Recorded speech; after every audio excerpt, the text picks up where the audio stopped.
আপনি কখনো ভেবে দেখেছেন কি সেই জিনিস যা আপনাকে সামনে এগোতে বাধা দিচ্ছে?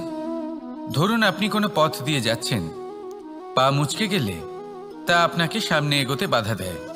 সেইভাবেই জীবনে ক্ষুদ্র চিন্তা আপনাকে সামনে এগোতে বাধা দেয়। দেখুন, যদি কোনো চাক থাকে যার মধ্যে ফাটল রয়েছে, তা আপনাকে ভালো মাটির পাত্র বানাতে দেবে না।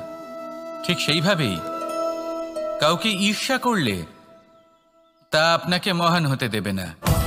আমি উচ্চস্তরীয় আরও নিচুতে রয়েছে, এই ভাবনা কখনোই আপনাকে উচ্চ স্তরে পৌঁছতে দেবে না। মন থেকে সকল বিকার, ঈর্ষা, মোহ, লোভ, লালসা এই সব ত্যাগ করুন। চিন্তা ভাবনাকে বড় করে তুলুন, ধন্যাত্মক বোধ জাগিয়ে তুলুন, আর সম্পূর্ণ সমর্পিত হয়ে কর্ম করুন। মহানুভবতা আর সাফল্য এই দুই আপনার পদানত হয়ে থাকবে। তাহলে আসুন আর আমার সাথে ভালোবেসে বলুন, রাধা রাধা। এই সংসারে এমন কখনোই হবে না যে আপনি কিছু একটা করলেন কিন্তু তার মূল্য আপনাকে দিতেই হলো না। যে কোনো কাজের জন্য, যে কোনো কর্মের জন্য আপনাকে মূল্য দিতেই হবে। প্রকৃতিও আমাদের এটাই শেখায়। আকাশে দেখুন সূর্যকে, প্রত্যেকদিন আমাদের প্রকাশ প্রদান করেন। এনাকে সূর্যনারায়ণ বলা হয়। ইনি কি মূল্য প্রদান করেন? নিজে জ্বলতে থাকেন। ধরিত্রী মাতা, এই ভূমি, ইনি কি মূল্য প্রদান করেন? প্রহার সহ্য করেন। আমরা এই ধরিত্রীতে প্রহার করে মাটি খুঁড়ে তাতে বীজ বপন করি, তবেই আমরা অন্ন লাভ করি, তবেই ফসল পাই। জীবনে যদি আপনাকে সফল হতে হয়, সম্মান পেতে হয়, যশ পেতে হয়, তাহলে আপনাকে মূল্য দিতেই হবে। যদি আপনি সাফল্য লাভ করতে চান, তাহলে দিন রাত আপনাকে ত্যাগ করতে হবে, যেখানে সমগ্র সংসার সন্তোষ অনুভব করছে আর আপনাকে করতে হচ্ছে পরিশ্রম। যদি আপনি সম্মান প্রাপ্ত করতে চান, তাহলে আপনাকে সেই সুখ ত্যাগ করতে হবে যা সবার কাছে রয়েছে। যদি আপনি যশ লাভ করতে চান, তাহলে নিজের অন্তরকে মেরে ফেলা আপনাকে শিখতে হবে, তবেই আপনি যশ লাভ করবেন। জীবনে শুধুমাত্র ধন মূল্যবান নয়, কিন্তু এই যে মূল্যের কথা আমি বলছি, সেটা যদি আপনি দিতে পারেন, তাহলে নিশ্চিত রূপে এটা আপনাকে আরো মূল্যবান করে তুলবে, নিশ্চিত রূপে গড়ে তুলবে।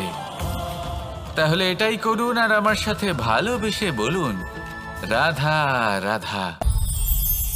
असतो मा सद्गमय, तमसो मा ज्योतिर्गमय, মৃত্যুর্মা মৃতঙ্গময়। জ্ঞান সেটাই যা অসত্য থেকে সত্যের পথে চালিত করে। প্রকাশ সেটাই যা অন্ধকার থেকে আলোর পথে নিয়ে আসে। জীবন সেটাই যা মৃত্যু থেকে অমরত্বের পথে নিয়ে যায়। এবার এই তিনটে, জ্ঞান, জীবন এবং প্রকাশ, একই রকম। শূন্য থেকে এর উৎপত্তি হয় এবং আস্তে আস্তে আপনার জীবনে বিস্তার লাভ করে। এবার আমরা এটাই ভাবি যে কেমন করে এই তিনটিকে আগলে রাখা যায়। এর উত্তর হলো, এদের আগলে রাখার প্রয়োজনই নেই, ভাগ করে দিতে হবে।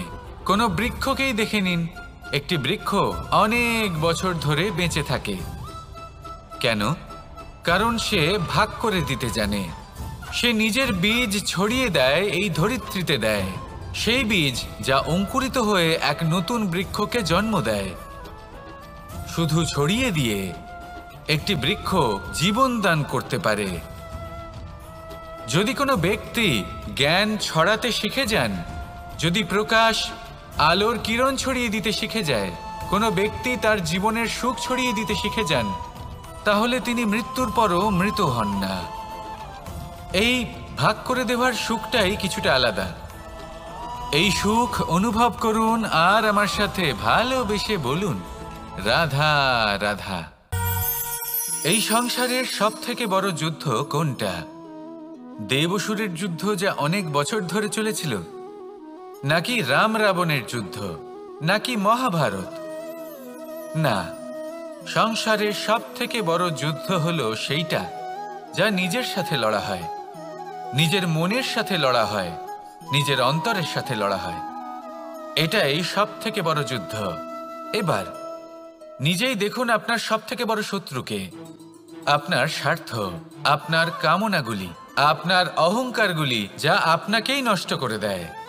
যদি এদের ওপর আপনি বিজয় লাভ করতে পারেন, তাহলে ধরে নিন এই সংসারে সবার ওপরে আপনি বিজয় লাভ করতে পারবেন। এই সংসারে কেউ আপনাকে পরাজিত করতে পারবে না। কিন্তু তার জন্য প্রয়োজন অনুভূতির। অনুভূতি ভালোবাসার, অনুভূতি অনুপ্রেরণার। যে ব্যক্তি ভালোবাসতে পারেন এবং প্রেরণা দিতে পারেন, তিনি চিরকাল জয়লাভ করতে পারেন। নিজের কাছে ভালোবাসার এক অস্ত্র রাখুন আর প্রেরণার এক ঢাল।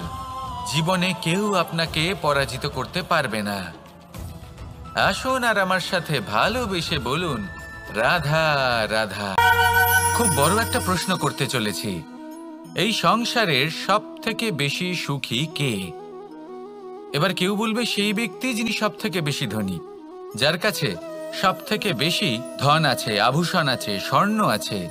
কেউ বলবেন কোনো রাজ্যের রাজা, কারণ তিনি শাসন করতে পারেন, তার আদেশ ছাড়া কোনো কাজ সম্ভব নয়, ইত্যাদি ইত্যাদি।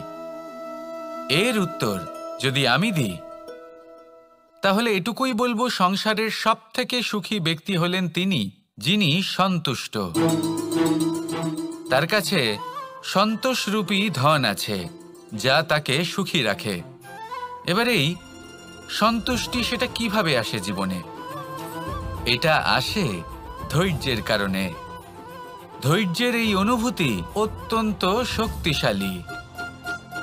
এই ধৈর্যই কিন্তু আমাদের ধরিত্রীকে ধরিত্রী মাতা করে তোলে। কারণ ধরিত্রী মাতা ধারণ করেন, সহ্য করেন, ধৈর্য ধরেন এবং নিজের কর্ম করতে থাকেন। সেটা ধৈর্যই ছিল মাতা সীতার মধ্যে, যা রাবণের অন্ত করে দিল। এই ধৈর্যের কারণেই নারায়ণ কুর্ম অবতার ধারণ করেছিলেন, বড় একটা পর্বতকে পৃষ্ঠে ধারণ করেছিলেন এবং সমুদ্র মন্থনকে সম্ভব করেছিলেন। সেই জন্য সর্বপ্রথম মনের মধ্যে ধৈর্যকে নিয়ে আসুন।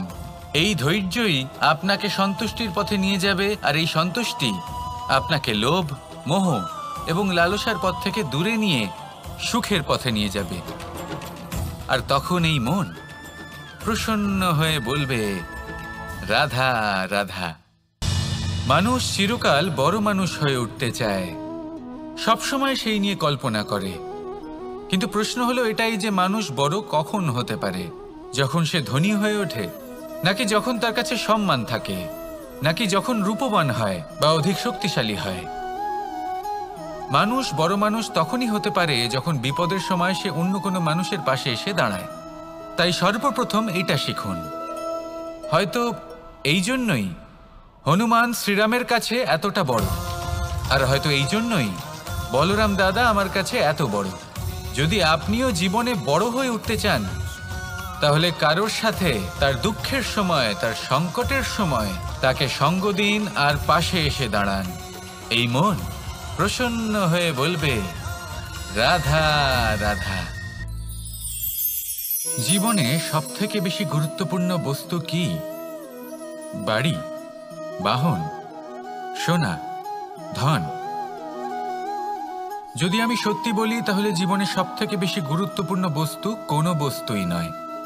যদি কিছু গুরুত্বপূর্ণ থাকে, তাহলে তা হলো অনুভূতি, করুণা, মিত্রতা, মাতৃত্ব, বাৎসল্য, আর সবথেকে বেশি গুরুত্বপূর্ণ ভালোবাসা।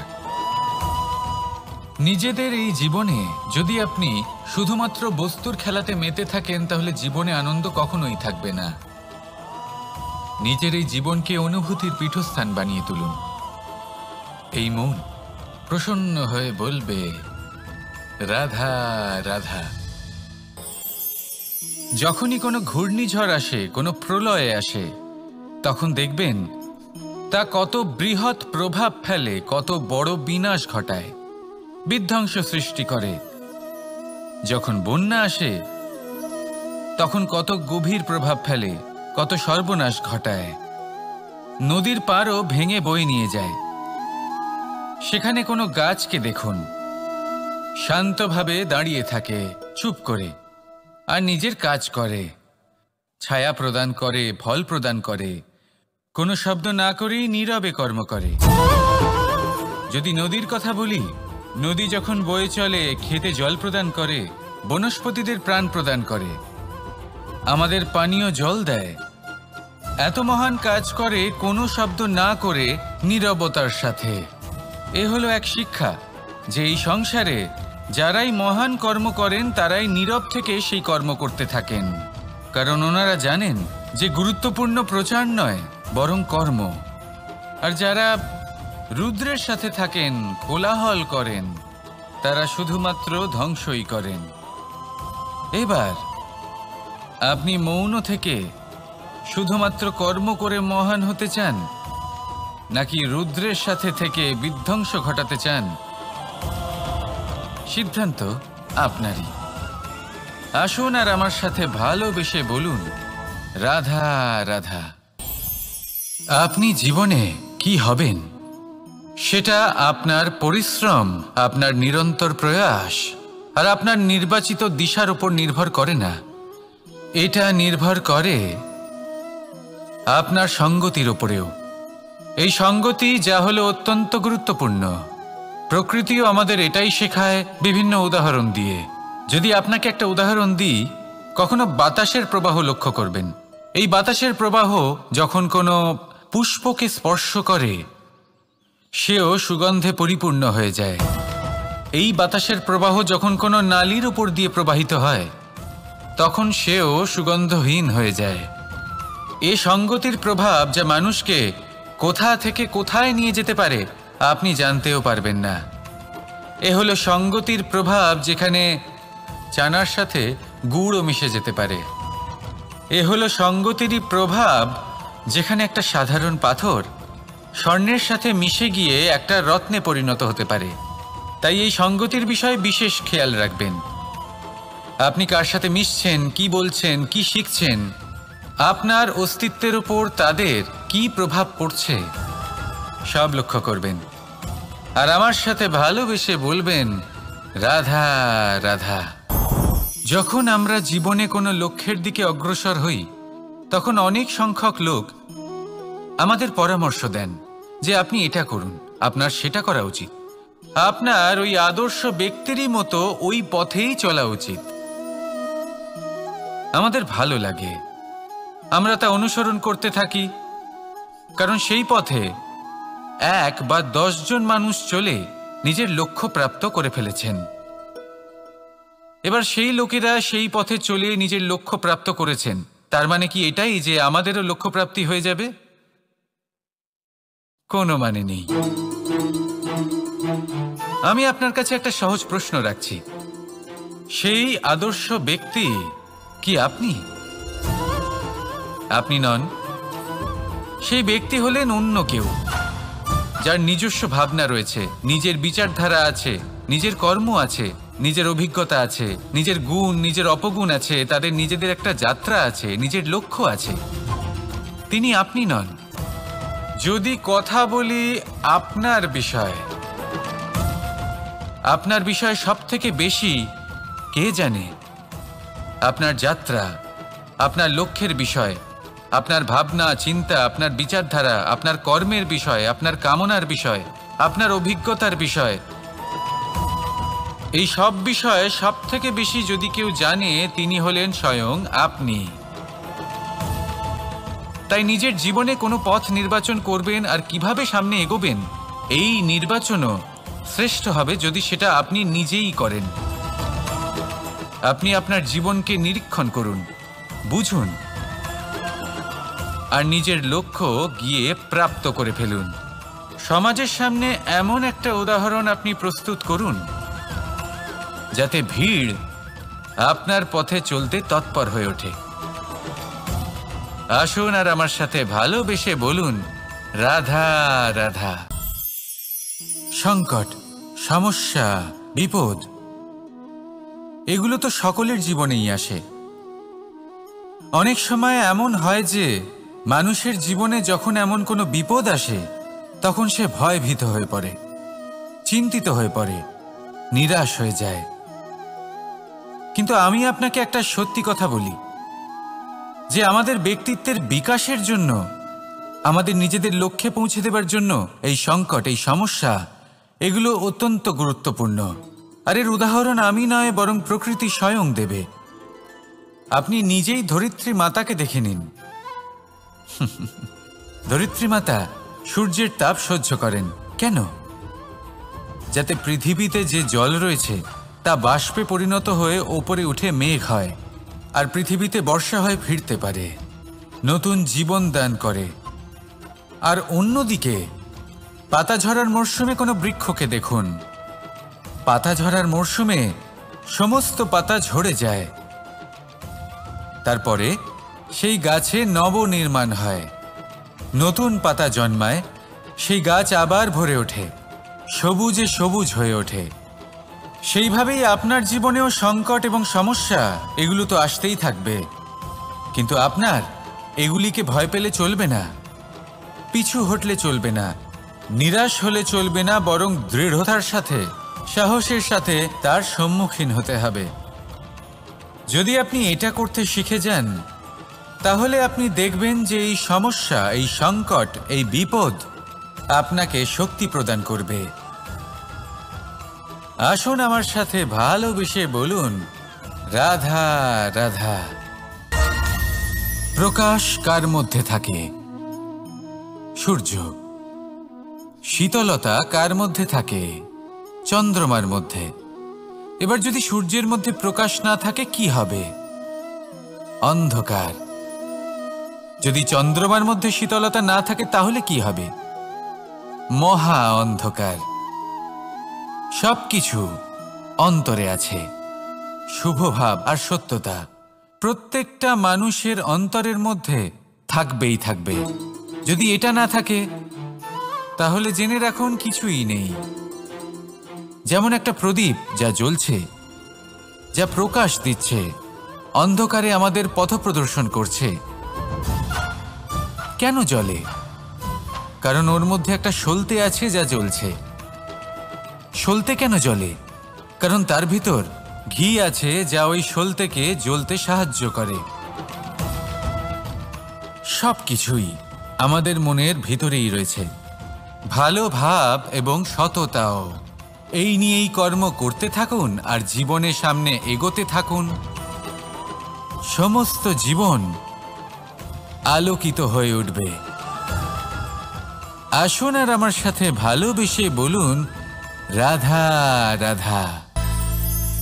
ফাগুন পূর্ণিমাতে পালন করা হয় এই বিশেষ উৎসব, যার নাম শুনতেই রঙের কথা মনে পড়ে, মন উচ্ছ্বসিত হয়ে ওঠে। এই উৎসবের নাম হলো দোল। এমন কি বিশেষ রয়েছে এই উৎসবে যা অন্য কোনো উৎসবে নেই? ত্যাগ। নতুন কোনো রঙকে আপন করে নিতে গেলে পুরনো রঙকে ত্যাগ করে দিতে হয়। সাতরঙা হওয়ার জন্য সাদা কাপড়কেও নিজের উপর নতুন রং ধারণ করতে হয়। আর এই ত্যাগ একেবারেই সরল নয়। সেই জন্যই তো রং খেলার পূর্বে আমরা হোলিকা দহন করি। হোলিকার অন্ত হলো আর প্রহ্লাদ বেঁচে গেল। অর্থাৎ যা অপবিত্র ছিল, অসত্য ছিল, তার অন্ত হলো, আর যে পবিত্র ছিল, যে সত্য ছিল, সে থেকে গেল। এইভাবে আপনিও আপনার মনের মধ্যে যত বিকার রয়েছে, যে বিকারের বোঝা আপনি বয়ে নিয়ে চলেন, সেই ভার হোলিকা দহনে ভস্ম করে দিন। নিজেকে হালকা বোধ করবেন, আর যখন নিজেকে হালকা বোধ করবেন, নিজে থেকেই জীবনে উন্নতি করবেন। তাই এই দোলে নিজেকে বিকার মুক্ত করুন। দোলের এই আনন্দ আরো অনেক বেড়ে যাবে, আর মন প্রসন্ন হয়ে বলবে, রাধা রাধা। এই বছর দোলে নিজের প্রিয়জনকে কোন রঙে রাঙিয়ে তুলতে চান আপনি? লাল, সবুজ, হলুদ, নীল, সাতরঙা, অনেক রং রয়েছে। আমাকে জিজ্ঞেস করলে আমি বলবো, এই বছরও ওই রঙেই খেলবো যে রং দিয়ে আমি ছোটবেলা থেকে আজ পর্যন্ত খেলে এসেছি। প্রেমের রং। প্রেমের এই রং যা হয়তো দেখা যায় না, কিন্তু যখন এই প্রেমের রং গায়ে লাগে তখন সব রঙই ভালো লাগে। প্রেম যাতে কোনো রং অশুভ মনে হয় না, সবই ভালো মনে হয়। এটা হলো সেই প্রেম যার জন্য আমি প্রেমের দেবতা হয়েছি। আর সত্যি বলতে আপনারও কিন্তু এই প্রেমের রং দিয়ে খেলা উচিত। প্রচেষ্টা করুন। আপনি এই দোলে যত খুশি রং দিয়েই খেলুন না কেন, তাতে এক বিন্দু প্রেমের রং অবশ্যই মিশিয়ে দেবেন। এই দোলের আনন্দ দ্বিগুণ হয়ে যাবে। আপনজন হোক বা পর হোক, সবার সাথে প্রেমের দোল খেলুন। সবাই কাছাকাছি আসবে, আর সবাই কাছাকাছি এলে যে ঊর্জা তৈরি হবে সেটাই হলো দোলের আসল রং। তাই এইবার দোলে সকলকে প্রেমের রঙে রাঙিয়ে তুলুন, আর এই প্রেম ভাব নিয়েই বলুন রাধা রাধা। কাক এবং কোকিল এই দুই হলো শ্যামল বর্ণের, কিন্তু এই দুইয়ের মধ্যে যে পার্থক্য সেটা জানা যায় বর্ষা ঋতুতে। যখন কাক নিজের কর্কশ স্বরে কা কা করে ডাকে, আর সেখানে কোকিল নিজের প্রসিদ্ধ সুমধুর কুহু স্বরে আমাদের মন জয় করে নেয়। এবার এটা শুধু কোকিল আর কাকের সাথে নয়, বরং প্রত্যেক মানুষের সাথে হয়ে থাকে। প্রত্যেক মানুষের ব্যক্তিত্ব তার কথার আড়ালে লুকিয়ে থাকে। যদি আপনি কোনো মানুষকে জানতে চান যিনি নীরবতা পালন করে রয়েছেন, তাহলে হয়তো আপনি তাকে অন্য কিছুই ভাববেন। যদি কারোর ব্যক্তিত্ব সম্পর্কে জানতে চান, তাহলে তাকে বলতে দিন। সেই ব্যক্তির কথা শুনতে শিখুন। যদি এটা আপনি করতে পারেন, তাহলে আপনি নিজে থেকেই জানতে পেরে যাবেন যে সামনের মানুষের ব্যক্তিত্ব ঠিক কেমন। আসুন আর আমার সাথে ভালোবেসে বলুন রাধা রাধা।